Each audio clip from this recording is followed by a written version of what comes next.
Shalom, shalom, bonjour. Une fois de plus, je suis très contente de partager encore avec vous ce message que j'ai intitulé « Quelque chose de bon peut-il venir de ta vie ?» Quelque chose de bon peut-il venir de ta famille? Quelque chose de bon peut-il venir de ton village? Dans le livre de Jean, chapitre 1, verset 43 à 46, on nous parle de Jésus qui était arrivé en Galilée. Quand il est arrivé en Galilée, il a croisé Philippe. Il s'est fait connaître à Philippe et Philippe à son tour a croisé Nathanaël. Et il a dit à Nathanaël, j'ai rencontré celui dont Moïse nous avait parlé, le Sauveur, le Messie. Et Nathanaël a posé la question à Jésus de savoir au verset 46. Quelque chose de bon peut-il venir de Nazareth? Quelque chose de bon peut-il venir de Nazareth? Pourquoi? Parce que Nazareth était reconnue comme une ville avec une mauvaise réputation.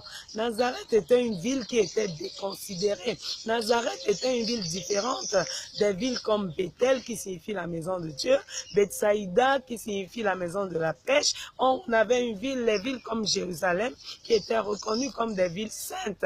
Mais Nazareth était une ville de mauvaise réputation. C'est la raison pour laquelle Nathanaël a posé la question à Philippe de savoir si quelque chose de bon pouvait sortir de Nazareth. Aujourd'hui, tu es peut-être Nazareth. Tu es peut-être comparé à Nazareth. On dit de toi, est-ce que quelque chose de bon peut sortir de ta vie? Moi, j'ai été Nazareth un jour. Quand je ne connaissais pas Jésus, j'étais taxé de Nazareth. Beaucoup de gens étaient sûrs que rien de bon ne pouvait sortir de ma vie à cause des échecs, à cause des problèmes, des challenges que j'ai rencontrés. Tu es peut-être dans cette situation aujourd'hui, mon frère, ma soeur. Tu es peut-être une femme mariée et tu ne fais pas d'enfants. Tu ne connais pas le bonheur dans ta belle famille. Tu es considéré comme Nazareth. Tu es déconsidéré des hommes. Tu es peut-être un étudiant. Tu es allé à l'école. Tu as eu des diplômes, mais tu ne travailles pas. Pour manger, c'est pas facile. Ta famille t'insulte. Tout le monde te rejette. Tout le monde te repousse. On te traite d'exilé. On te traite de tous les noms. Parce qu'on se dit rien de bon ne peut sortir de ta vie. Tu es un jeune garçon, tu t'es jeté dans la vie de la drogue, tu t'es lancé dans la drogue, dans la vie des bars, dans la vie des boîtes de nuit. On te dit dans ta famille que tu es un bandit, tu es un délinquant et on sait que rien de bon ne va venir de ta vie. Mais j'ai une bonne nouvelle à t'annoncer ce matin. Toi qui as été déconsidéré des hommes, toi qui as été déconsidéré des femmes, toi qui as été déconsidéré par les membres de ta famille, ce matin j'ai une bonne nouvelle à t'annoncer. Même si tu as été rejeté par les hommes, même si tu as été déconsidéré des hommes, aux yeux de l'Éternel tu as du prix, aux yeux de l'Éternel tu as de la valeur. Ne te considère pas comme un déchet de société. Dis-toi qu'aux yeux de mon Dieu, j'ai du prix. Même si tu as été Nazareth. Dans Nazareth, on ne s'attendait pas à ce que quelque chose de bon sorte.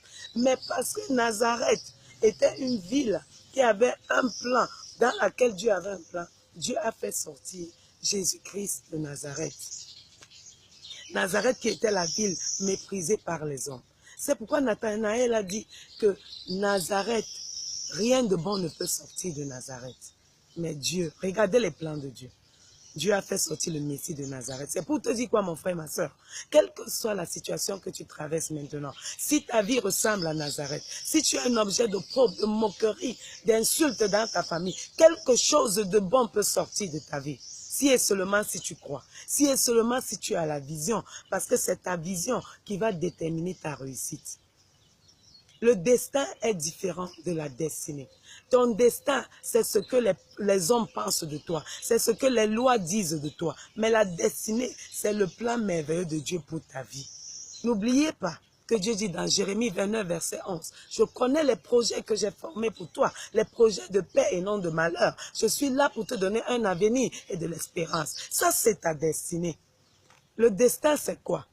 La femme adultère qui avait commis l'adultère dans la Bible et il fallait qu'elle soit lapidée parce que les lois de Jérusalem, les lois des Juifs disaient qu'il fallait qu'une femme qui commet l'adultère soit lapidée. Ça, c'était le destin que les hommes lui avaient donné. Mais la destinée de cette femme, c'était que Jésus est venu pour sauver les captifs. C'est pour cela que Jésus est intervenu dans ta vie. Donc, quel que soit ce que tu traverses, comprends une chose, c'est que la réalité n'est pas la vérité. La réalité est peut-être que tu souffres maintenant. La réalité est peut-être que tu n'as pas d'enfant, tu n'as pas d'emploi, tu souffres pour manger, tu es un sujet de moquerie, tu es un vaurien, tu es n'importe quoi, tu es une prostituée, on te traite de tous les noms. Mais la vérité, c'est la parole de Dieu. C'est ce que la parole de Dieu dit de toi. La vérité, c'est que Dieu dit qu'il a des projets pour ta vie, des projets de bonheur, et que tu as du prix aux yeux de Dieu. Alors mon frère et ma soeur, je suis là pour t'encourager à tenir ferme, à rester connecté à Jésus, à mettre ta confiance en Christ, parce qu'il dit que si tu lui recommandes ton sort, si tu fais de lui tes délices, il te donnera ce que ton cœur désire. Alors arrête de pleurer, arrête de gémir, arrête de te soucier, arrête de te tarser de moins que rien. Aux yeux de Dieu, tu as du prix. Tu as été créé à la ressemblance et à l'image de Dieu. Si tu te vois comme un échec, ça veut dire que tu es en train d'insulter Dieu. Est-ce que Dieu serait un échec? Non. Mais parce que Dieu est Dieu. Ça veut dire qu'un fils de lion est un lion. Puisque ton père, c'est le lion de la tribu de Juda, tu es un lion. Quel que soit ce que tu vois maintenant, quelle que soit la tempête qui souffle maintenant dans ta vie, Christ est venu pour mettre le calme. Crois seulement et tu verras la gloire de Dieu. Je vous aime. Je crois que ce message vous a béni. Shalom, shalom. Jésus vous aime davantage. Soyez bénis et à très bientôt. Encouragez-nous, aimez notre page Life Transforming World in Action et partagez à tous vos contacts. Que Dieu vous bénisse. Shalom, shalom. Bye bye. À très bientôt.